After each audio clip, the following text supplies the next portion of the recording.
Hello नमस्कार, जय हिंद साथियों। स्वागत है आपका आपके अपने YouTube चैनल विजन क्लासेस पर।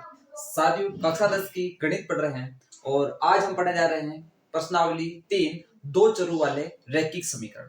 साथियों, सबसे पहले अपन समझेंगे कि इस प्रश्नावली का जो नाम है दो चरों वाले रैखिक समीकरण, इसका मतलब क्या होता है। तो आइए सबसे पहले अपन देखने का प्रयास करते हैं। यहाँ देखो, दो चरों वाले रैखिक समीकरण, दो चरों वाले रैखिक समीकरण इसको समझने का थोड़ा सा प्रयास करते हैं। सबसे पहली बात तो हमें क्लियर होना चाहिए कि चर क्या होता है। चर का मतलब होता है साथियों एबीसीडी के अंदर जो आप देखते हो X Y Z P Q R, ये सब होते हैं चर। यानी X Y Z P Q R ये सारे एबीसीडी के अक्षर क्या होते हैं, चर होते हैं। अचर क्या होते हैं, तो गिनती के अक्षर जैसे 1 5 10 20 50 500, ये अचर होते हैं। तो एक्स वाई जेड एबीसीडी के अक्षर क्या होते हैं साथियों, चर होते हैं। तो हम बात कर रहे हैं साथियों यहाँ पर दो चर, यानी आपको प्रश्नावली 3 में जो समीकरण देखने को मिलेगी उसमें कितने चर देखने को मिलेंगे, तो आपको यहाँ पर दो चर देखने को मिलेंगे। x भी होगा, y भी होगा, आर एस हो सकता है, पी क्यू हो सकता है, कुछ भी हो सकता है, लेकिन समीकरणों में चर कितने देखने को मिलेंगे, एक समीकरण में दो चर देखने को मिलेंगे। इसी के साथ साथ क्या होगा साथियों, रेखिक। रेखिक शब्द का मतलब होता है चर की घात एक होनी चाहिए। देखो, एक होता है रेखिक, एक होता है द्विघात, एक होता है त्रिघात। रेखिक जिसमें चर की घात एक होती है, द्विघात जिसमें चर की घात दो होती है, त्रिघात जिसमें चर की घात कितनी होती है, तीन होती है। तो आपको जो यहाँ समीकरण देखने को मिलेगी प्यारे साथियों, वो एक तो होगी दो चर वाली, एक होगी रेखिक। यानी अगर मैं मानक रूप की बात कर लेता हूं, परीक्षा के अंदर बड़ा ट्रेंड है साथियों कि आपको मानक रूप पूछने लगे आजकल कि द्विघात समीकरण का मानक रूप क्या होगा, दो चर वाली रेखिक समीकरण का मानक रूप क्या होगा। तो मानक रूप सारे क्लियर होने चाहिए। तो ये मानक रूप होता है साथियों a x plus b y plus c is equal to 0।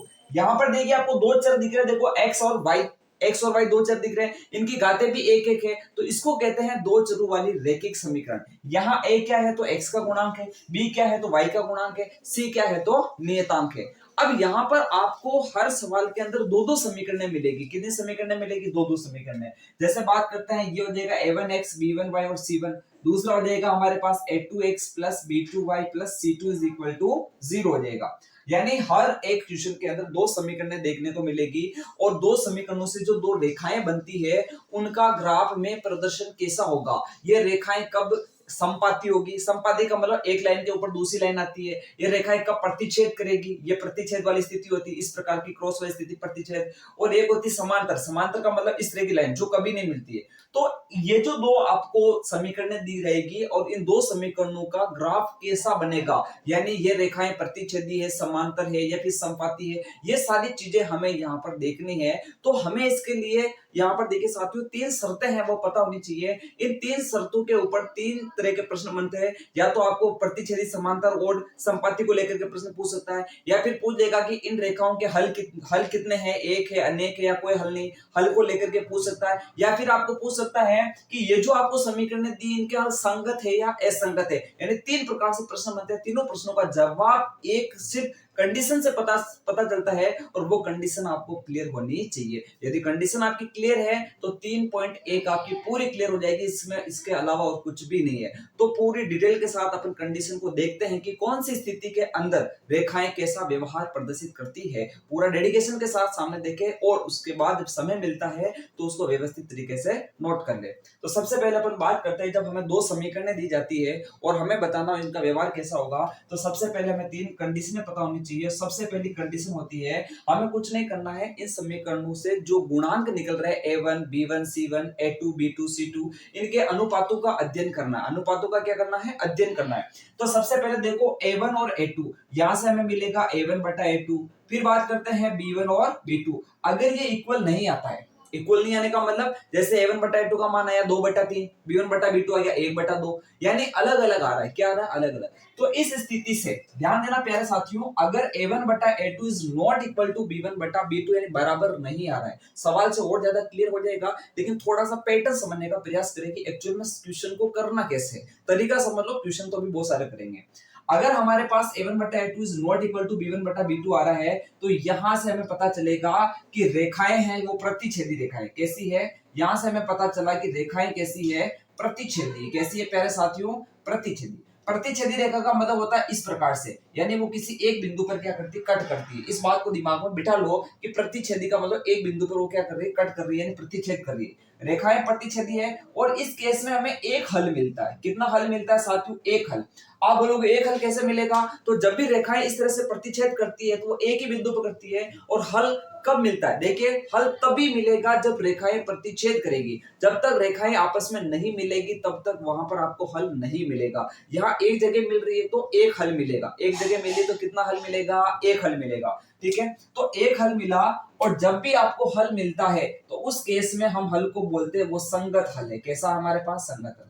तो ध्यान दें साथियों, अगर हमें सिर्फ इतना सा पता चल गया कि a1 बटा a2 is not equal to b1 बटा b2, यानी ये अनुपात बराबर नहीं है, तो हम तीन तरह से जवाब दे सकते हैं। रेखाएं कैसी है, प्रतिच्छेदी है। हल कितने होंगे, एक हल होगा। एक हल होने को अपन साथियों एक शब्द और बोलते हैं अद्वितीय हल। ये शब्द भी बड़ा प्रचलन में है, उसको भी ध्यान में रखना। अद्वितीय हल, ये कौन सा हल होगा यहाँ पर, अद्वितीय, अद्वितीय हल होगा। कैसा हल होगा, अद्वितीय।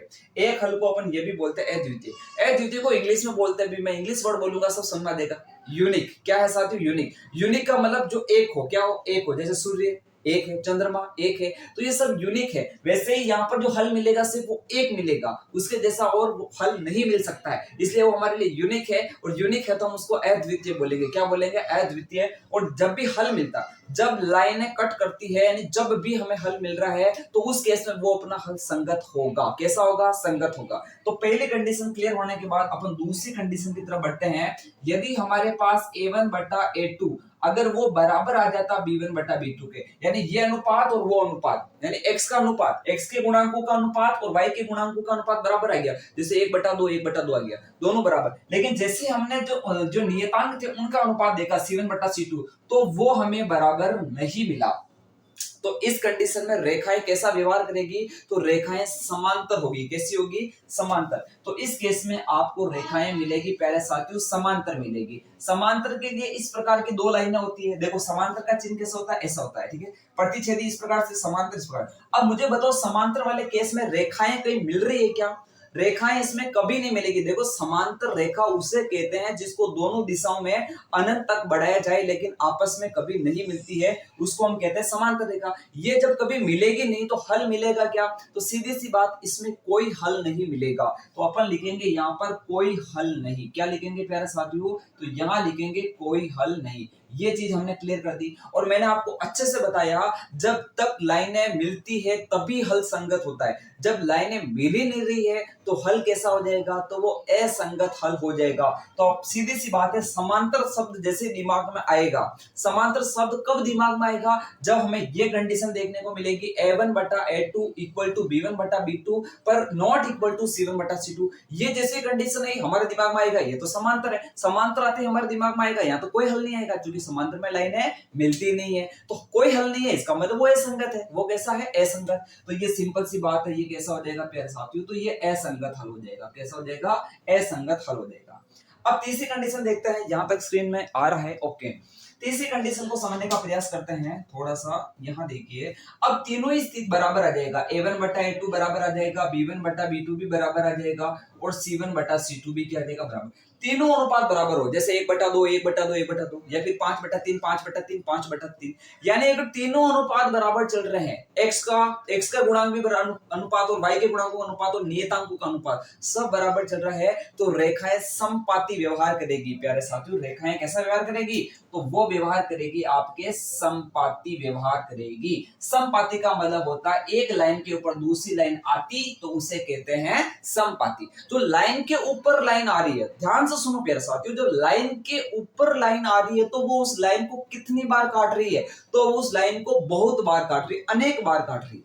मेरी बात सुनो, जब लाइन एक बार कटी थी तो एक हल आया था, जब लाइनें कटी नहीं समांतर थी तो कोई हल नहीं आया था। अब लाइन के ऊपर लाइन आ गई है तो कितनी बार काट रही है, हर जगह काट रही है, हर पॉइंट पे काट रही है। इसका मतलब यहाँ पर हल कितने होंगे, तो यहाँ पर होंगे अनेक हल। कैसे होंगे साथियों, अनेक हल। और हल संगत या असंगत, तो सीधा सा दिमाग बोलेगा संगत है, क्योंकि जब लाइनें मिल गई इसका मतलब काम कैसा हो गया, संगत। जब तक मिलेगी नहीं तब तक असंगत। जैसे ही मिलेगी, लाइन काट रही, एक बार काटो या 1000 बार काटो, काट रही इसका मतलब संगत, तो हमारा हल कैसा हो जाएगा, संगत हो जाएगा। तो इस चार्ट को, इस पैटर्न को अगर क्लियर कर लिया तो आपके जो प्रश्नावली 3.1 है वो आपके मक्खन हो जाएगी। क्या हो जाएगी प्यारे साथियों, मक्खन। तो वापस समझा देता हूं, ये दो समीकरण सवाल में देगा, ये दो समीकरण देगा, यहाँ पर वैल्यू होगी, देखो जैसे 2x + 3y + 20 हो गया, जो वैल्यू होगी वही हमारे a1 b1 c1 a2 b2 c2 होंगे। हम उनका क्या करेंगे, हम इस प्रकार से अनुपात निकालेंगे a1 बटा a2 b1 बटा b2, फिर हम देखेंगे कि a1 बटा a2 का मान b1 बटा b2 के बराबर आ रहा है या नहीं आ रहा है। अगर नहीं आया तो हम बोलेंगे प्रतिच्छेदी, प्रतिच्छेदी मतलब एक हल मतलब संगत, ये हो जाएगा। फिर अगर दो गुणांक का अनुपात बराबर आ रहा, तीसरा बराबर नहीं आ रहा, तो वो हमारा समांतर, समांतर का मतलब कोई हल नहीं, कोई हल नहीं, इसका मतलब वो क्या हो जाएगा, असंगत हो जाएगा। फिर तीनों ही अनुपात बराबर आ गए तो उसको हम बोलेंगे ये तो संपाती है। क्या है, संपाती। और संपाती का मतलब होता है अनेक हल, और अनेक हल का मतलब वो हो जाएगा हमारे पास संगत हल हो जाएगा। तो सबसे पहले इसको एक सुंदर से तरीके से नोट करो कॉपी के अंदर। देखिए जब तक आप नोट नहीं करोगे ना तब तक समझ नहीं आएगा। इसको एक सीरियल की तरह या फिर इसको मूवी की तरह या फिर इसको कॉमेडी वीडियो की तरह अगर सामने रख कर हाँ सर बता रहे, सही है, समझ में आ रहा है, ऐसे देखते जाओगे मजा नहीं आएगा। आपको साथ के साथ नोट करना, कॉपी पेन लेकर के बैठना है, तभी आपका क्लास देखना सक्सेस होगा, बाकी ये नहीं होगा। अपन बिल्कुल विस्तार से चीजों को पढ़ रहे हैं, जैसे एक ऑफलाइन क्लासरूम के अंदर पढ़ाया जाता है कि एक एक पॉइंट को समझना, ठीक है ना, बेसिक चीजों को उठाना, पहले उनको समझना, उसके बाद क्वेश्चन के ऊपर आना, क्वेश्चन को भी एक एक क्वेश्चन को यहाँ पर एक पूरे डिटेल के साथ क्या करना, एनालाइज करना, ये सारा यहाँ पर अपन अप्लाई कर रहे हैं। तो प्यारे साथियों आपको पैटर्न बड़ा अच्छा लग रहा है, मुझे पता है, ठीक है, लेकिन अब आप साथ के साथ ईमानदारी के साथ पढ़ते रहे, बड़ा मजा आएगा, रिजल्ट बहुत अच्छा आएगा। बस मेहनत कीजिए, बाकी सब कुछ पे छोड़ दीजिए, ठीक है। तो आप इनको नोट करें, फिर अपन क्वेश्चन के ऊपर आते हैं कि एक्चुअल में क्वेश्चन आते कैसे, क्या पूछता है, हम उसको कैसे करेंगे, ठीक है। इस चीज को आप नोट करो। प्यारे साथियों प्रश्न की तरफ बढ़ते हैं सीधा अपन। प्रश्न क्या है आपको स्क्रीन के ऊपर व्यवस्थित तरीके से दिख गया होगा। हमें कुछ समीकरण दे रही साथियों, देखो ये अपन ने जो मानक रूप पढ़ा वही है कि नहीं, देखो मानक रूप में क्या पढ़ा था, a1x + b1y + c1 = 0। फिर हमने पढ़ा a2x + b2y + c2 = 0, यही पढ़ा था। तो ये जो मानक रूप है इससे हम तुलना करके a1 a2 b1 b2 c1 c2 का मान निकालेंगे, फिर अनुपात निकालेंगे, फिर हम देखेंगे कि यहाँ कौन सी कंडीशन लग रही है। तो सवाल को यहाँ पर अपन हल करना शुरू करते हैं। सबसे पहले यहाँ पर अपन ये गुणांक देख लेते हैं। तो आप मुझे बताओ a1 कितना है, तो आप बोलोगे सर a1 5 है। फिर मुझे बताओ b1 कितना है, देखो b1 कितना होगा, तो ये हो जाएगा -4 हो जाएगा। फिर c1 कितना है, तो c1 हो जाएगा 8, कितना हो जाएगा 8। फिर आगे बढ़ते हैं a2 कितना है, तो a2 हो जाएगा 7। b2 कितना है, तो b2 हो जाएगा आपके पास 6। c2 कितना है, तो c2 हो जाएगा -9। अब बात करते हैं अपन a1 बटा a2 निकाल लेते हैं। a1 बटा a2 कितना हो जाएगा, तो हो जाएगा 5 बटा 7। फिर बात करते हैं c1 बटा c2 कितना होगा, तो -4 बटा 6। काटेंगे, दो के पार्टे से कट रहा है, 2 दूनी 4, 2 तिये 6, तो ये आ रहा -2 बटा 3। तो यहाँ से साफ साफ क्लियर हो रहा है कि a1 बटा a2 कुछ और आ रहा है, और सॉरी ये b1 बटा b2 हमारे पास कुछ और आ रहा है। तो b1 बटा b2 कुछ और a1 बटा a2, यानी a1 बटा a2 is not equal to b1 बटा b2। तो यहाँ पर सिंपल सी बात है, यहाँ से स्पष्ट है, अति स्पष्ट है, अति स्पष्ट है, अति स्पष्ट है, क्या स्पष्ट है, a1 बटा a2 जो है is not equal to b1 बटा b2। जब a1 बटा a2 b1 बटा b2 के बराबर नहीं है तो हमें बताना था कि रेखाएं समपाती, प्रतिच्छेदी, समांतर कैसी है। तो ये कौन सा केस है, ये फर्स्ट केस है, और फर्स्ट केस कैसा था, प्रतिच्छेदी का था। तो अपन लिखेंगे अतः रेखाएं कैसी है, अतः रेखाएं प्रतिच्छेदी, सॉरी प्रतिच्छेदी, अतः रेखाएं प्रतिच्छेदी है। तो कितना आसान प्रश्न है, और ऐसा प्रश्न आपके 100% एग्जाम में देखने को मिलेगा। 2 लाइनें दे देगा और आपको पूछेगा कि ये प्रतिच्छेदी समांतर संपाती कैसी है। या फिर अगर इस प्रश्न में पूछता कि इन रेखाओं के कितने हल है, एक हल है, अनेक हल है, कोई हल नहीं है, तो आपका क्या जवाब आता। तो प्रतिच्छेदी में कितने हल होते हैं, एक हल होते हैं, तो आप बोलते हैं रेखाओं का एक हल हो जाएगा। अगर आपको बोलता कि इन रेखाओं के हल संगत है या असंगत है, तो प्रतिच्छेदी में हल क्या होते हैं, संगत होते हैं। आपको बता दूं, देखो संगत 2 केस में होते हैं, असंगत एक ही केस में होता है, समांतर वाला। समांतर वाले केस में हल असंगत होता है, बाकी आपके संगत होता है। तो इसमें हल कैसा हो जाएगा, संगत हो जाएगा। तो तीनों प्रश्नों के जवाब मिल गए यदि हमें कंडीशन पता है तो। अब अगला क्वेश्चन देखिए, इसमें अपन निकालते हैं। देखो a1 कितना है, तो आप बोलोगे सर a1 9 है। b1 कितना है, तो 3 है। और c1 कितना है, तो 12 है। फिर बात करते हैं a2 कितना है, तो 18 है। b2 कितना है, तो 6 है। और c2 कितना है, तो 24 हो जाएगा। अब सबसे पहले बात करते हैं a1 बटा a2 कितना आएगा, तो 9 बटा 18 आएगा, 9 बटा 18 आ जाएगा। इसको काटेंगे तो 9 एकम 9, 9 दूनी 18, यानी 1 बटा 2 आ जाएगा। फिर बात करते हैं b1 बटा b2 कितना आएगा, यही देख लेते हैं। b1 बटा b2 कितना आएगा, तो वो आ जाएगा 3 बटा 6, काटेंगे तो ये आ जाएगा 1 बटा 2 आ जाएगा। और C1/C2 कितना आएगा, तो वो आएगा 12/24। 12/24 काटेंगे तो 12 एकम 12, 12 दूनी 24, 1/2। तो देखो A1/A2, B1/B2, C1/C2 तीनों ही क्या आ रहे हैं, बराबर। तो अपन लिखेंगे चूंकि A1/A2 is equal to B1/B2 is equal to C1/C2, तीनों ही अनुपात बराबर है। तो तीनों अनुपात कब बराबर आते हैं, जब रेखाएं समपाती होती है। तो अब सिंपल सी बात लिखेंगे, अतः रेखाएं कैसी है, समपाती है। तो ये हो जाएगा अतः रेखाएं समपाती है। कैसी है प्यारे साथियों, तो ये हो जाएगी समपाती है। तो हमने बड़ा आसानी से इन क्वेश्चनों को देख लिया है। कुछ भी नहीं करना है, गुणांक पता करना है, वो भी आपको ये समीकरण पता होगी तो सब काम आसान हो जाएगा। अब सुनो, समस्या कहाँ आती है, अगर ये जो C1 और C2 है, थोड़ा ध्यान से देखना, 12 और 24 है, अगर इन दोनों में से कोई एक वैल्यू इधर होती, एक वैल्यू इधर होती, तब बड़ी दिक्कत आती है। तो करना कुछ नहीं है। अब देखो, अगर ये 12 इधर है तो या दो तरीके यहाँ पर, या तो आप 24 को भी बराबर के उधर भेज दो, या फिर यहाँ पर ऐसा कर सकते हैं कि ये जो 12 उधर था इसको भी अपन क्या कर ले, लेफ्ट साइड में ले लें। यानी C1 और C2 की जो वैल्यू है वो दोनों या तो लेफ्ट साइड में होनी चाहिए, या दोनों का होनी चाहिए राइट साइड में होनी चाहिए। इस बात का हमें ध्यान रखना है, बाकी इसमें अपना कोई दिक्कत नहीं आएगी। तो इन दोनों क्वेश्चन को आप अच्छे से नोट करें, फिर अपन बढ़ते हैं अगले क्वेश्चन की तरफ।